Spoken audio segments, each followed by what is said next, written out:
Ja es atgrieztos 9. klasē, es neietu uz mākslu, es ietu uz juristiem. Un es sāku to saprast kaut kādos 35 gados, ka man bija visi dotumi, un arī tur es uztaisītu sev karjeru. Mamma saprata, ka es tāpat iešu savu ceļu, un nekas mani neapstādinās, viņa mani neapstādināja. Bet reizēm bērni aiziet tur, kur viņiem veicās. Un man gāja ar to mākslu, es arī aizgāju ar to mākslu. Ko es noteikti būtu laikam nožēlojusi, ka es nebūtu izdzīvojusi atkal kā juriste, visus tās mākslinieku tās dzīves interesantumus. Un tik un tā man atmiņā paliek tie glezniecības vaļi, ar kuriem ir būts plenēros, un tās ir tādas milzīgas personības. Vai kā jurists es būtu satikusies ar tādām lielām personībām, es nezinu. Ir tā, kā ir. Aizsūtīja mani uz klavieru klasi, un man ir viens pirkšķīps. Un tā skolotāja ik pēc perioda smējās. Un cik var to visu ciest? Pārgāju to bērnu mākslas skolu. Tur es nomācījos, bet tas lēmums mācīties mākslu bija caur keramiku tomēr. Es izlēmu, ka jāpelna nauda. Un es kaut kā vēl 3 gadi pastrādāju 2 darbos. Un tad es izlēmu, ka vajag to augstāko izglītību, un es aizgāju uz Latgales filiāli, un tad iestājos tajos gleznotājos, un tā es tur viņus arī pabeidzu. Arī viegli. Jā, man patīk tā transa sajūta, kad tu vari tās 6 stundas nogleznot un pilnīgi aizmirsties, un tev nevajag nekādus ne trankvilizatorus, ne narkotikas. Gleznot jau pa lielam var da jebko apstājies, gleznot. Visu mūžu var gleznot, neizejot tālāk par 10 metriem no mājas. Principā. Un es arī bieži vien ļoti iejūtīgi klausos, bet es īstenībā, ja man varu pēc stundas paprasīt, es varu nezināt neko no tās stāsta elementāri. Bet es zinu, ka cilvēkam vajag, lai viņu paklausa, un tas uz viņu iedarbojas ārstnieciski. Tagad neviens man neko nestāstīs. Pamatā, kas jau grib uz to mākslu, viņš aiziet par mākslinieku būt, jo tas tā ir. Ja tev ir talants, tu nevari apstāties. Tu gribi, un viņi aiziet, un tas ir kā priecē no vienas puses, no otras puses. Es zinu, kas viņu tur gaida, grūti. Skolotāja profesija man jāatzīst, ka nevisai patīk. Jāstrādā parastā skolā ar 30 bērniem, kas iegūst obligāto izglītību. Viņam jāaiziet obligātais standarts. Un standarts ir dīvains, un tā apmācība arī ir dīvaina, jo man nav neviena instrumenta, ar ko viņu savākt. Nav man eksāmena, man ir kaut kāds viens kontroldarbs pusgadā. Priekšmets otršķirīgs, viņš var viņu arī nemācīties tik labi. Vecāki arī nepievērš tam uzmanību. Tāda jocīga tā misija. Studenti ierodas ļoti dažādi. No lauku rajoniem tādi apgaroti, gaiši.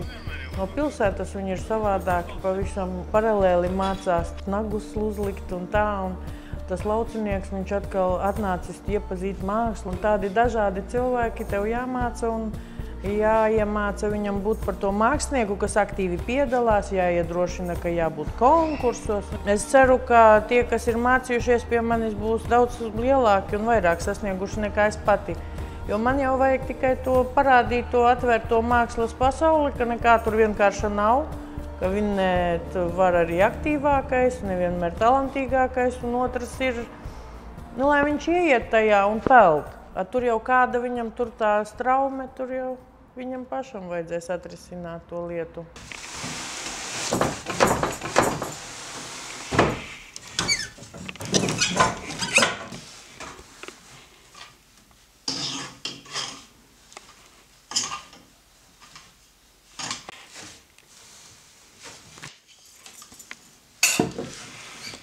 Сколько бәріне жазды?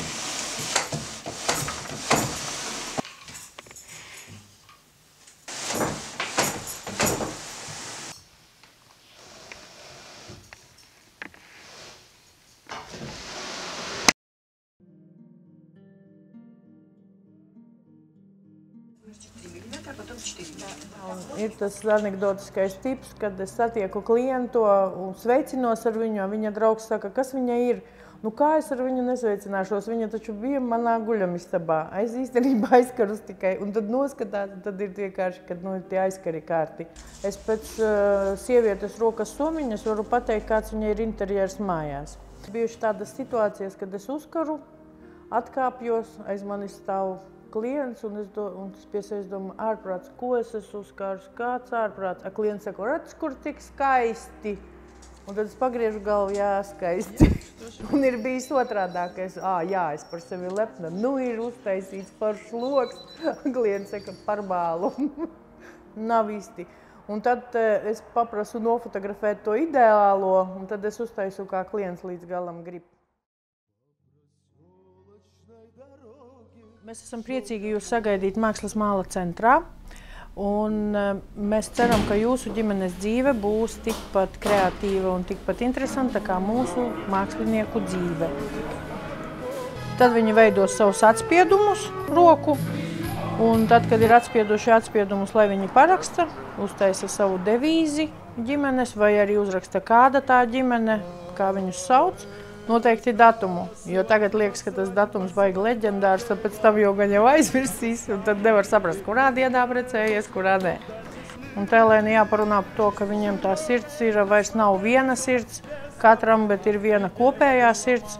Ir baigi smieklīgi, starp citu, vadīt kāzas, ka tu pats neesi nekad precējies un nav gājis šitam procesam pāri. Bet ir reizēm, kad tādi balodīši, ka pilnīgi gribētos arī, teiksim, tāda veida attiecības. Nu ko, var sākt foršāko dienas daļu pēc darba.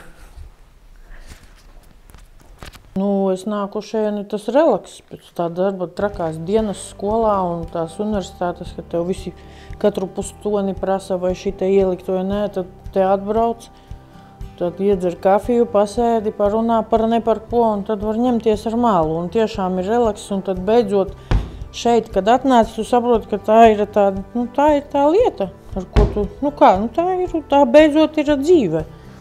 Ja es ilgi neesmu šeit bijusi ar mālu darbojusies, tad es gandrīz kā māte jau varu pat vagu rakt, stādīt kaut kas vajadzīgs ar to augsni, novadīt to enerģiju vai ko, nezinu. Šeit foršāk, ko tā augsne iestādīja gaidi. Un tur tas augs izaugs, tā teikt, tas process, šeit tomēr tu to procesu kontrolē, tu vari kaut ko uztaisīt skaistu, tu vari uztaisīt neskaistu. Tu visu laiku domā, ko varētu tādu uztaisīt, lai tomēr pārdot, vajag izdzīvot. Tā nav, ka es tagad vienkārši tevi lipinu un lipinu. Un ļoti apzināti darbi, kas ir tieši taisīti izstādēm, un ļoti apzināti ir tie, kas ir tādi pārdošanai. Tie paši pasūtījuma darbi, viņi ir vispār vislabākie, jo tu 100 punkti viņu pārdosi. Gadās man arī tādi pasūtījumi patīkami, kad, pieņemsim, sievietei uz 70 gadiem lauku tādai foršai tantītei vajag priekš lauku puķiem vāzi, un radiņam pasūta. Patīkami tā uztaisīt tādam čaklam cilvēkam kādu podu. Visādi sīkumi. Šitas cik skaisti izdega. Šitas patiks. Kā reiz bērns gribēja, lai tēju vārīt dārzā pie mammas. Skaisti patiks viņam. Tas točna. Nesadauzīt.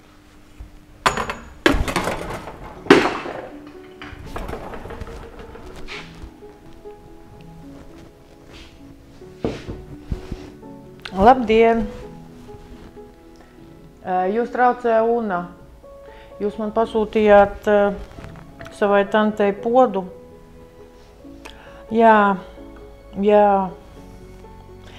Sakiet lūdzu, vai varētu sarunāt tā, ka jūs viņu saņemsiet nevis trešdien, bet nedēļas beigās, pirms pašas braukšanas uz laukiem. Man tātad mazliet tehniskas dabas problēma radās. Jā. Jūs kā tikko brauksiet uzreiz, iebrauksiet un tad... Labi? Paldies! Uz redzēšanos! Pa lielam es neko negribu nožēlot, to, ko es nožēloju, to vēl es varu, par juristu es nevaru kļūt, bet kaut ko es vēl varu savā dzīvē pielabot to, kā man trūkst, bet īstenībā man netrūkst nekā. Man ir normāls darbs, man ir forši hobiji, es domāju, ka es dzīvoju ļoti pilnveselīgu dzīvi.